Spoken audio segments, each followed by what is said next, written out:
Hello again. The subject of the European Convention on Human Rights is currently trending on Twitter, and the impression is being given by many people that it was this treaty, which came into force in 1953, which guaranteed certain rights to people in this country, and that if we withdrew from it, then people in Britain would no longer enjoy rights such as that to an education. This is so obviously untrue that it hardly seems worth bothering to deal with, except that many gullible young folk actually believe it. A checklist is being circulated online, listing the rights enshrined in the ECHR and asking which of them people wish to give up. I'll give a link to this in the description to this video. It's all over Twitter at the moment.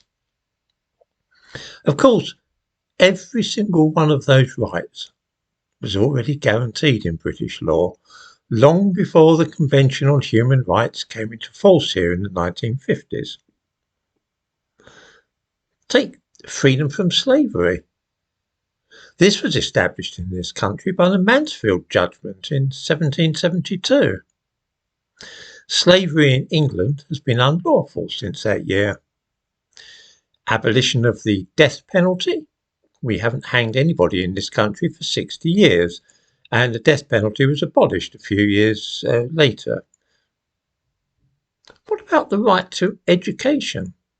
Well, that would be covered by the 1870 Education Act, amended by the 1880 Elementary Education Act, by which all children over the age of 5 were guaranteed an education in Britain.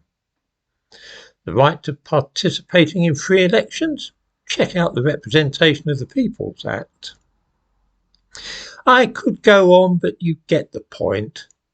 I'm sure that those who are currently deluging Twitter with this foolishness know this all as well as I do, but it is part of a campaign of disinformation, which it is hoped will deceive some into thinking that without the European Convention on Human Rights, we would be at risk of slavery or execution, and children would no longer be provided with a free education.